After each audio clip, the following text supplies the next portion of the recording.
সব ফাঁস। ট্রাম্প আমাকে মাঠে নামতে দেয়নি।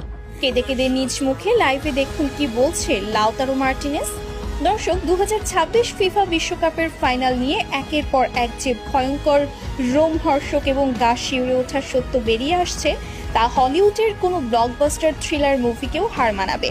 প্রধান রেফারির বুকফাটা কান্না, কোচ লিওনেল স্কালোনির ব্ল্যাকমেইলের শিকার হওয়ার মর্মান্তিক স্বীকারোক্তি এবং এমিলিয়ানো মার্টিনেজের বিস্ফোরক লাইভের পর পুরো ফুটবল বিশ্ব এমনিতেই ক্ষোভে ফুঁসছিল।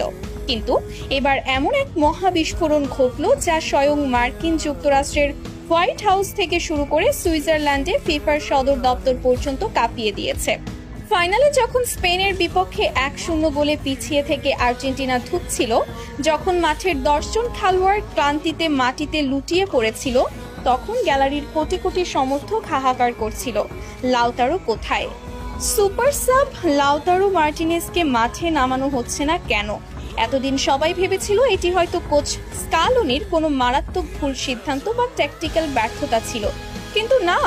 দীর্ঘ নীরবতা ভেঙে এবার নিজের সামাজিক যোগাযোগ মাধ্যমে লাইভে এসে হাউমাউ করে কেঁদে পুরো বিশ্বের সামনে এমন এক ভয়ঙ্কর রাজনৈতিক ও মাফিয়া চক্রের সত্য ফাঁস করলেন লাউতারো মার্টিনেজ, যা শুনলে আপনার পায়ের তলার মাটি নিমিষেই সরে যাবে। লাউতারো সরাসরি আঙুল তুলেছেন মার্কিন প্রেসিডেন্ট ডোনাল্ড ট্রাম্প এবং তার বেটিং সিন্ডিকেটের দিকে। লাউতারো লাইভে এসে কি বলেছেন, কিভাবে মার্কিন প্রেসিডেন্টের একটি মাত্র নির্দেশ ডাগ আউটে বসে থাকা একজন বিশ্বমানের খেলোয়াড়ের স্বপ্ন চিরতরে চুরমার করে দিল। ভিডিওটি না টেনে একদম শেষ পর্যন্ত দেখুন, কারণ আজকের এই ভয়ঙ্কর সত্য আপনার রাতের ঘুম হারাম করে দেবে।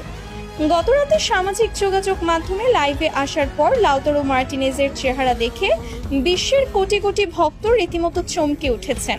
চোখ দুটো নির্ঘুম রাত কাটানোর কারণে জবা ফুলের মতো লাল, চুল উস্কো খুস্কো এবং কণ্ঠ চরম হতাশা ও কান্নায় ভারী। লাইভ শুরু হতেই তিনি আর নিজেকে ধরে রাখতে পারেননি, শিশুর মতো ফুঁপিয়ে কাঁদতে শুরু করেন। তিনি বলেন, আমি আজ আর চুপ থাকতে পারলাম না। আমার দেশের মানুষ আমাকে ভুল বুঝেছে। তারা ভাবছে আমি হয়তো ইনজুরিতে ছিলাম বা দেশের হয়ে খেলতে চাইনি, কিন্তু সত্যটা হলো আমি সেদিন 100% ফিট ছিলাম। আমি মাঠে নামার জন্য পাগলের মতো ওয়ার্ম আপ করছিলাম। আমি যখন সাইড লাইনে দৌড়াচ্ছিলাম, তখন গ্যালারির হাজার হাজার সমর্থক আমার নাম ধরে চিৎকার করছিল। তারা আশায় বুক বেঁধেছিল যে আমি মাঠে নামলেই জাদুর মতো কিছু একটা ঘটবে। আমি নিজেও জানতাম আমি মাঠে নামলে গোল করতে পারবো, কিন্তু স্পেন তখন শারীরিক ও মানসিকভাবেও ক্লান্ত ছিল। কিন্তু আমি যখনই সাইড লাইনে গিয়ে দাঁড়াতে চাইলাম, তখনই ঘটলো সেই ভয়ঙ্কর ঘটনা। লাউতারো চোখের পানি মুছতে মুছতে বলেন, ম্যাচের